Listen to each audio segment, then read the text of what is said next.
Coming to you from sunny California and the Great White North. Get ready. We are breaking down the obstacles on the Armchair Ninja Podcast.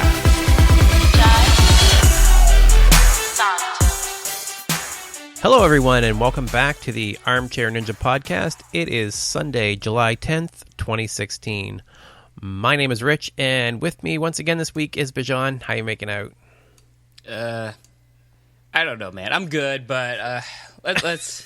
You really don't want to cover this one, do you? I can hear it in your voice. Well, this is the thing, man. This is the episode. This is the one that just broke me. It just. Here. I'll put it in, I guess, into some context for everybody, right? I've been doing obstacle course racing for most of my life, right? I'm a Spartan trifecta runner. I'm a Tough Mudder multiple-time Legionnaire. I've ran multiple marathons. I've done obstacle course racing for years and years and years. I've been looking forward to the show for over a year now, right? I've been so hyped up, so amped up. I've given the show everything I could in terms of giving it the benefit of the doubt, man. And just, this is the episode where I didn't love it. I didn't even hate it. It's the one thing that nobody ever wants, and I felt it, which was complete and utter indifference. I just didn't care about anything that happened this episode, man. Now, that's funny. I don't know. I kind of like this one. It pulled me in a little bit. I like some of the stories. And actually, they fixed the one thing that you've complained about the most. Mm-hmm. I actually rewound it and played it back again just to make sure that I was seeing it correctly. There was no big spoiler at the end. There was no big segment as they were finishing up the race. Yeah, because they put in 4 segments at the end of the race, right?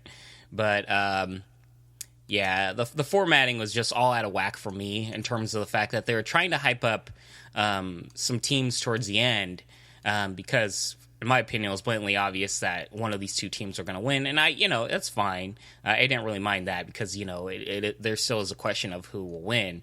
But just nothing about any of the teams were engaging to me. And I think it has a lot to do with the fact that most of this episode revolved around a particular woman. I forget her name. Do you know the woman that was, I guess, I don't know if she considers herself out of shape or whatever doing it, but, she looked fine to me. But what was her name? Do you know? Yeah, it was Julie Fultz from the Family Jewels. Yeah, so for me, the entire episode revolved around her, and I get the storyline, right, that she doesn't feel in place with all the other people that are, I guess, more in shape and everything, and I understand that whole storyline, but the thing is that, every year I run with people that are actually, really out of shape, Actually, in September, I'm going to be running with 3 people that are overweight, way more out of shape than her and everything. And, I feel like people that might be able to relate to her. But for me, I just see the storyline and I'm just like, well, there are people that have it way worse than you and their stories are way more engaging. And her storyline would be fine, but they revolved almost the entire show around that. And for me, it just got to a point where I just stopped caring, man. Yeah, it's got to be a little tough, too, putting this episode together because the comeback kids just destroyed it, right? So how do you make that entertaining to watch one team just absolutely destroy everybody else? I'm betting the first heat, which we didn't get to see, where they were against Team KO and Married with Children, the comeback kids probably destroyed that one too, and they just didn't know, how do you take this dominant team and make it seem like you want to have it close in the end, and this one just really wasn't. Yeah, I mean, the thing is that actually the comeback kids were actually the more interesting team, in my opinion. And we didn't really get as much about them. Yeah, it was a little odd because they did end up winning both of their heats. You said they have really interesting backstories where they overcome all these obstacles, frankly, in life. And I don't know. They really did. I have to say, they really focused on Julie even more so than they did with, was it Amy that had the artificial leg? Yeah, that's the thing. We've seen on the show, just the show in general, people that have it way worse than than this particular woman. And it's hard for me to talk because it's like, I understand, it is hard for her to be in the situation where it is a competition and you feel out of place. The storyline's engaging to a point, but the amount of attention they gave to it really affected, in my opinion, this show, or this episode, I should say. Okay, what did you think of shirtless Bob Borer there, the 56-year-old with no shirt? See, this was actually a really better storyline for me. I really liked it, and it was really cool the fact that they subliminally showed him taking off his shirt, and they kind of hinted that it was questionable, right? And then it actually played a huge factor in the later, like during the very end of the whole course. So I really liked that, and also that guy looks just like a really awesome guy. But that, I think he's a perfect example of they gave him just the right amount of time. They didn't overplay it. They showed it. They showed how quirky it is. They showed how fun it is. And then they went on with the actual part of the show that I think people actually care about, which is the race, the course. And of course, you need to know these people. But if you just keep harping on their storyline every second of the episode, like Family Jewels did, it's just annoying. Like every second that we saw Family Jewels, they're talking to her, being like, just think of everybody at home being inspired by you and everything. And I'm just like, don't say that. Like it's one thing to, like, I would rather you show it rather than say it, right? Casey Catanzaro is inspiring. She showed that she's inspiring. You like, if people just keep running up to Casey Catanzaro and every time she runs, they just talk about how inspiring she is, it gets annoying. Yeah, that's actually the comparison I would say too, right? What she did is amazing. What this girl did was they did really awesome in their heat. Like they did manage to come back from third place. Killed it on the second half of the course, and did overtake the leader. And, that was really impressive. We don't need it jammed down our throat. We can see that she's struggling. We can see, that she's not built like the other girls. We have eyes. We don't need you to tell us this over and over again. Exactly, man. I just don't get what... I'm very curious what the producers are... What they're trying to portray on this show. It's really hard for me to get it at this point, because from the offset going into the show, I was expecting more of a competition, and with some reality show elements, sort of like American Ninja Warrior, right? But they have gone so hard in the other direction of it, kind of like the course and the competitions, kind of like just the background. All they're trying to show off are these storylines on the show, and for the most part, a lot of these storylines, they're not going to be... You can't keep me engaged for half an hour to an hour with these kinds of storylines, especially by the fact that in my personal real life, I've seen way more engaging things. I've seen paraplegics run up mountain, or like, not run up mountains, but go up mountains, man. Like, I've seen people that, from everything you expect, they would ever have, like, you wouldn't expect them to ever do anything like a Spartan race, but yet they do it. And you don't see them on this show, right? Because, quote unquote, this is a competition. But, like, that kind of stuff's way more inspiring than anything I'm seeing on this show. I'm sorry, like, Family Jewels is awesome, like, and what she's done, but I've seen multiple times in my life things way more, cooler than what they showed today, and they spent half an hour just telling me, and the key word in there is telling me how inspiring it is. And I'm like, yeah, like I get it, but you didn't have to spend all that much time. She could have just gotten the same amount of time, a short video, just like the shirtless guy, and it would have been played just right into the storyline of the show, and it would have been awesome. Okay, so when we look at the actual race, the first race that we see with the Cornhuskers, Love and Basketball, and Family Jewels. So Family Jewels falls behind at the beginning, as we said. Love and Basketball is doing pretty good. So is Cornhuskers. But they get to the spear throw, and they were really having struggles with it. And that's actually brought them all together, right? Once they gave them all a chance to catch up, and you had all teams with 2. And Family Jewels actually pulls ahead at that point. And then I liked what happened next. It was really interesting, I thought, the totem climb. So we had Julie, the one that they went on and on about, but at least it was relevant to this point because she's struggling on the rope climb, the totem climb. So they end up climbing onto her feet. So rather than her having to go up to the second knot, they actually just climbed onto the same spot to pass the flag up. I thought that was a pretty good idea. Yeah, it was cool, man. The one thing though is that they didn't really play it up a lot. Like you covered it probably just as much as they did in just a few seconds, right? Yeah. And they had the other guy, the Cornhuskers, like he was hanging with his feet straight up in the air. That was pretty cool too. He's like almost doing the splits to keep his feet out of the water. Mm-hmm. Yeah, that I like that. But they ended up using the wrong clip. The Family Jewels did, so the Cornhuskers got ahead because they're up at the top putting the flag on the wrong thing. That's more than once that's happened. That's kind of stupid. Why is there even another clip there? That's strange though, right? Because like, do they not see the clip up there, or maybe I don't know. I'm really curious of why that's happened multiple times. Well, there's a carabiner at the top of the actual rope, so that's what they think they're supposed to put it on, not realizing there's one up and to the right of it, basically. Yeah, good point. I guess when you're in the moment, like, you kind of get narrow vision, right? Yeah.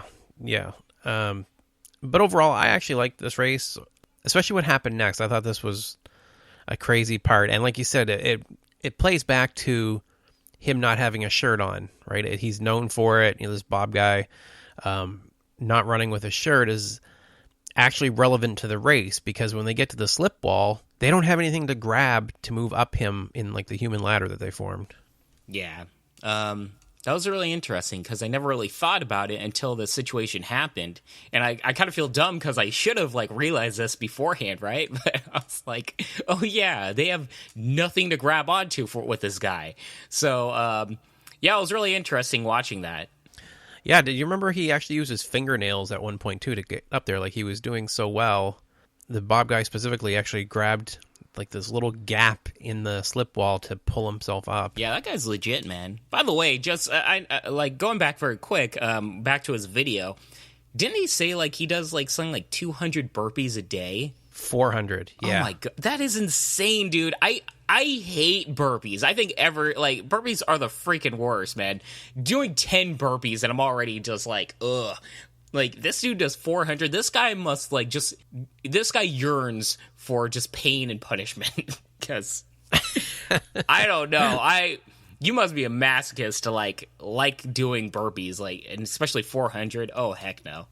Yeah, every day. Like, that is, like, doing 400 as an event, as a world record attempt or something would make sense, but doing it routinely just seems nuts. Yeah, that is crazy, man, but I guess that speaks to, just his commitment to everything, so good on him.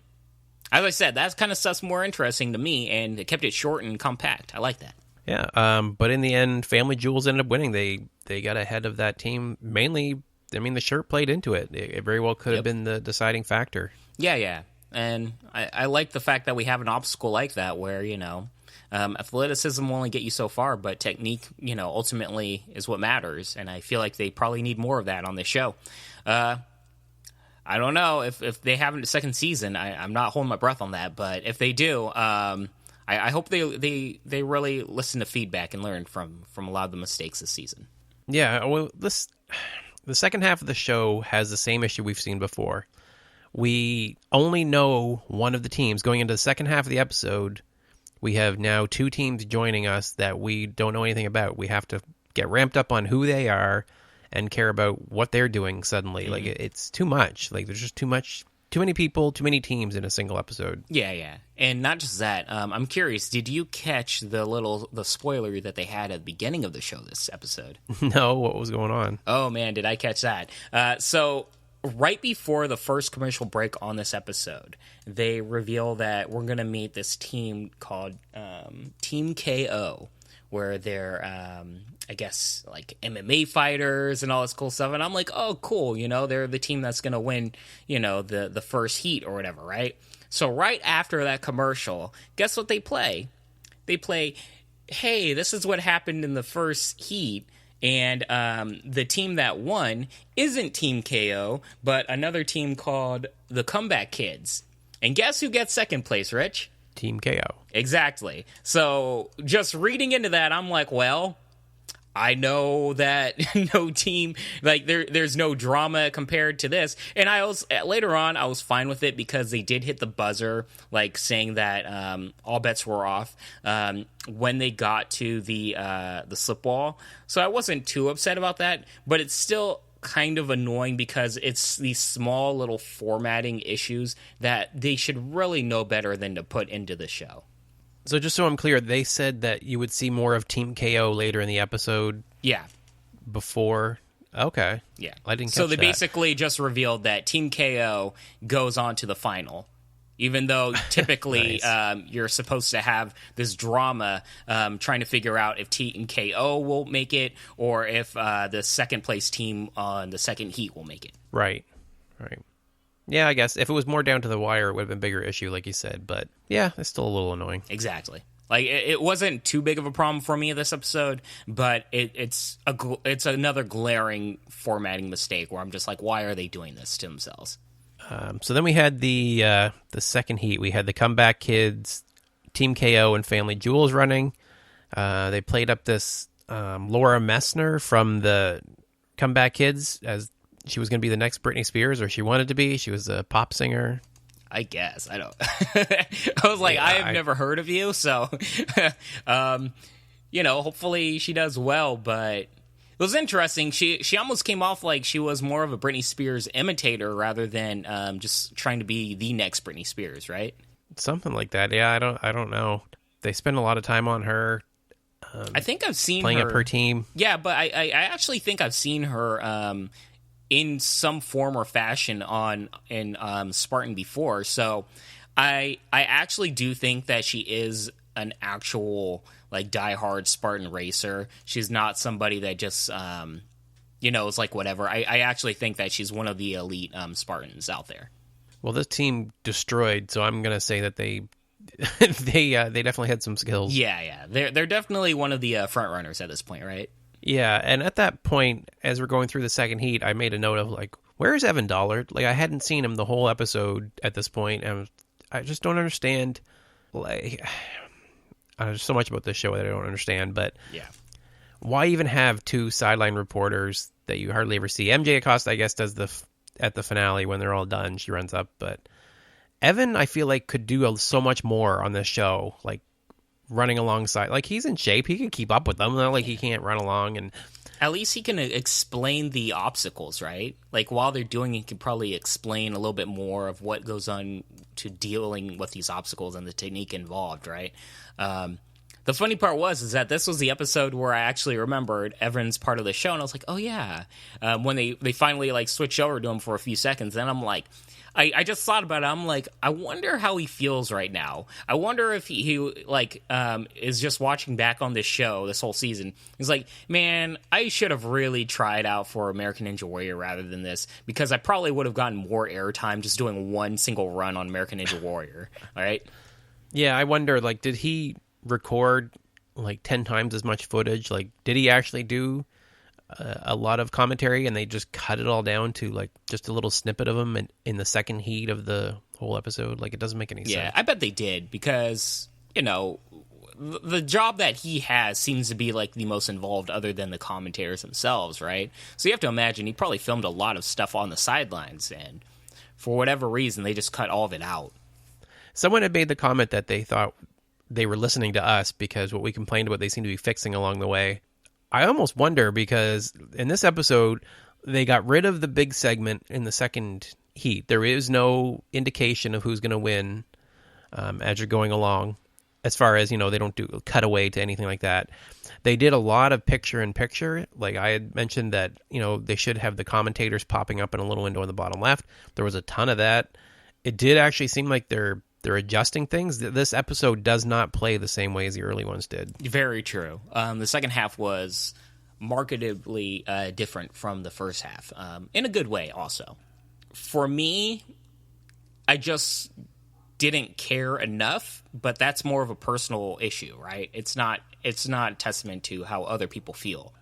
So the second, this heat was not close. They did what they can to kind of promote it as, they were behind the last time, and the second half is where they win it, and the second half is they're going to pull ahead. And and all this stuff. And they did, close the gap, but man, oh man, the comeback kids, there was no getting, they set a course record. So I feel bad for the other teams, right? Like they may have won against a lot of other teams, but this team was just too good.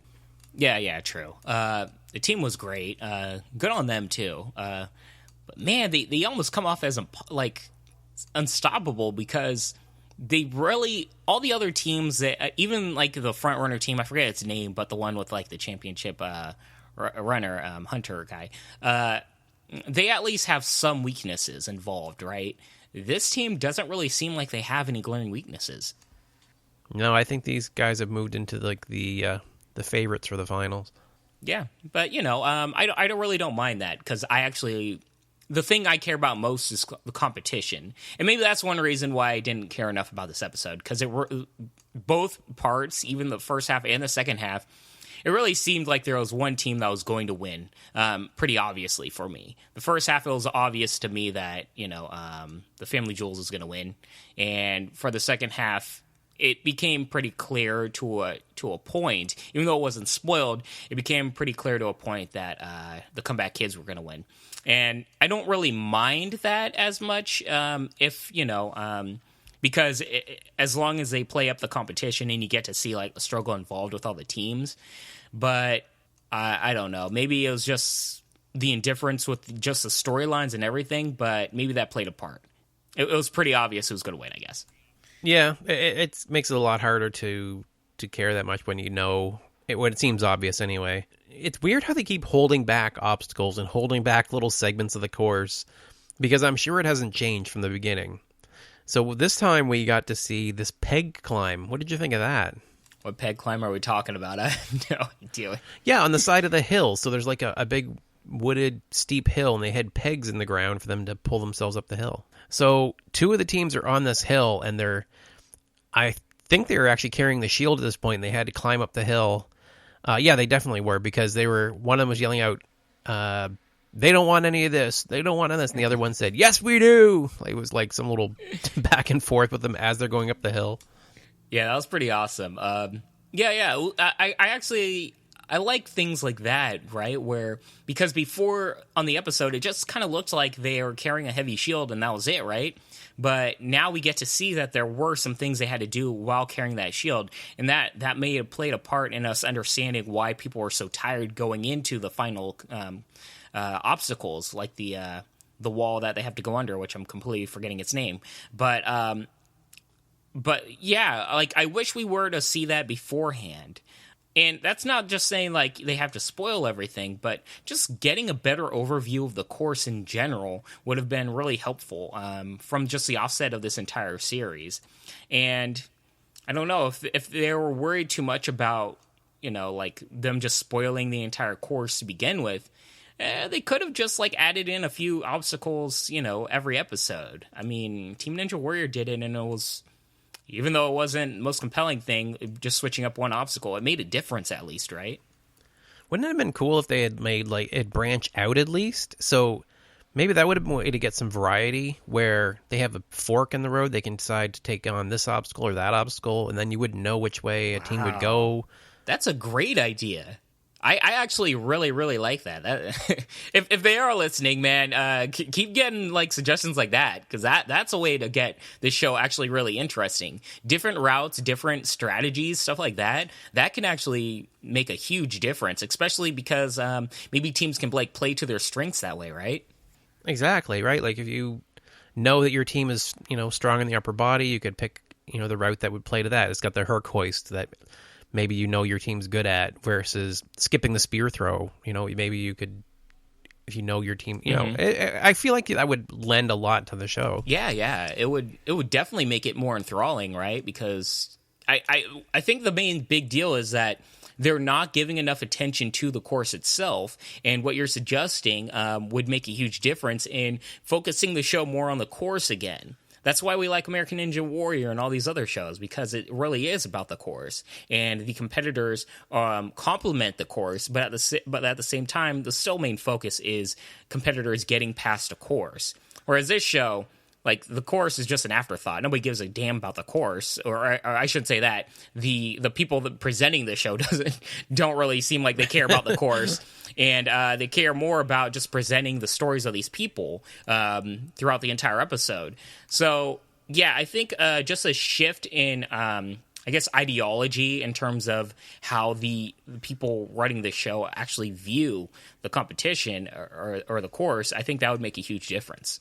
Yeah, I have to give them a little credit or a little bit of leeway though, because at the same time, we know we're more into the show when we know who's running, right? So when we see Lance Pekus out there and Kevin Bull, it makes us care more because we feel like we know them a little bit. Grant McCartney, I guess, is going to be on next week, I would guess, because we haven't seen him yet.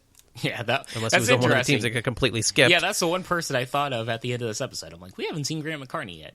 And because we've seen him, I mean, just silly little segments of him on an airplane doing, bar dips or whatever on some of the carts and things that he probably never does. But it just makes him seem more engaging, and we feel like we know him a little better. We need little segments, but it just feels like they're ramming certain people down our throats just a little too much. Yeah. Like, I have no problem with them presenting people, right? Because that's what gets us emotionally involved. But it's them focusing on usually one or two people per episode and just going way overboard in their story. And it's about 50-50 at this point of them even getting to the finals, where it's like, what am I watching this for? The bigger thing is that if they were to just present every team and get little short snippets of different competitors of why they care about winning this show, right? Winning the money, doing it for their family, proving it to themselves, doing all the reasons that people would go on this show or do Spartan races in real life. Get little short snippets like that, present it to the people, and let the people, and I think this is the big deal, let the people choose who they want to root for. The show's very much painting a picture of, this is the person you're going to root for on this episode, and that's it. It'd be a lot better if they just present all the teams evenly and just, make up your own decision. And we'll just present how it happened. Yeah, I'm actually trying to think of some of the stories from the rest of the episode, the other teams.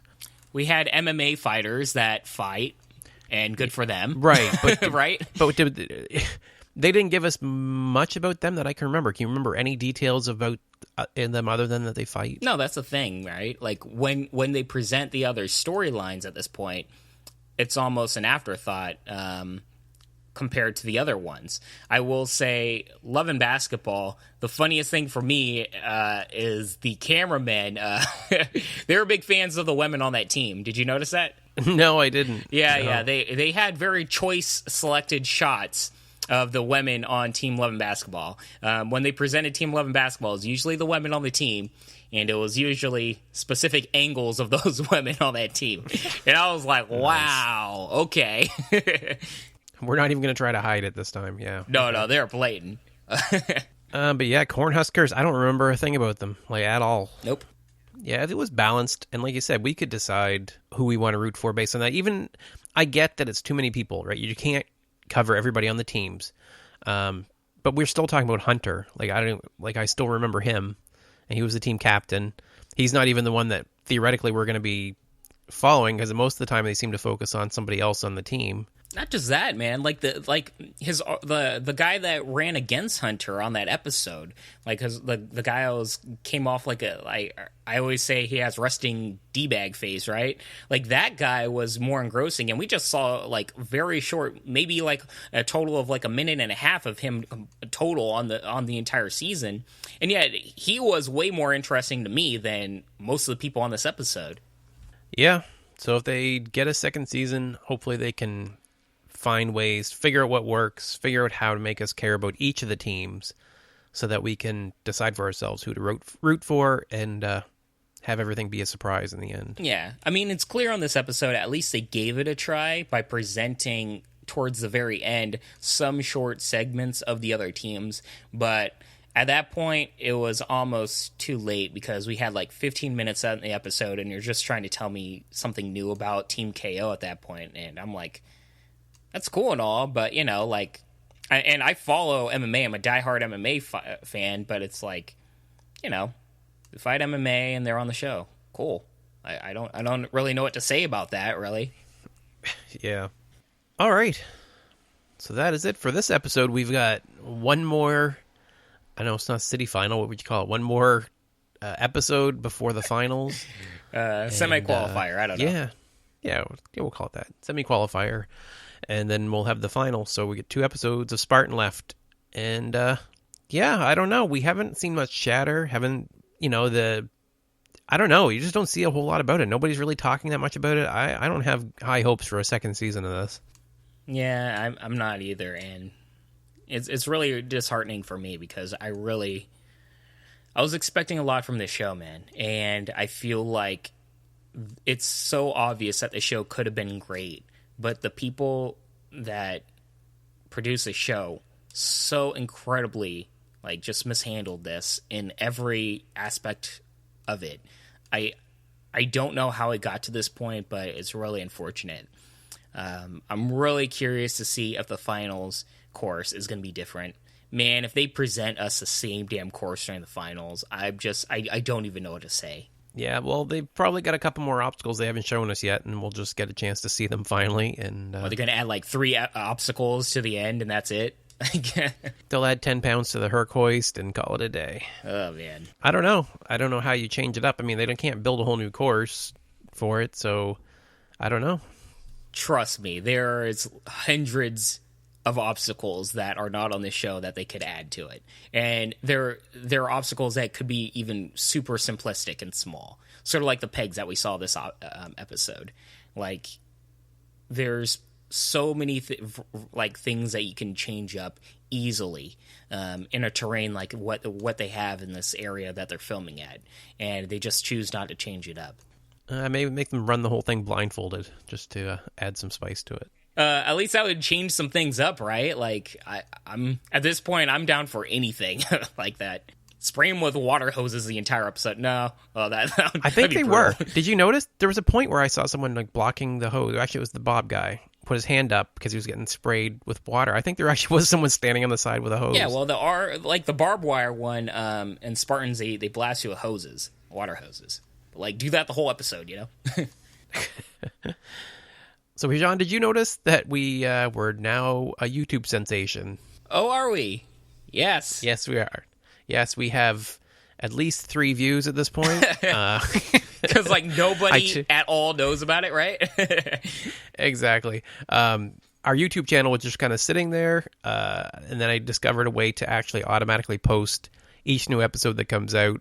So now they'll all be uploaded to YouTube, and I went through our back catalog and uploaded most of them, pretty much all of them for this year, in case anybody wants to listen to them on YouTube for some reason. Yeah, it's not an usual way to listen to podcasts, but it's there. It's as an option now. Yeah, I know some people don't like downloading podcasts and everything for various reasons. Maybe you don't have enough space or anything. Now you have the option to stream it via YouTube. So definitely take a shot at that.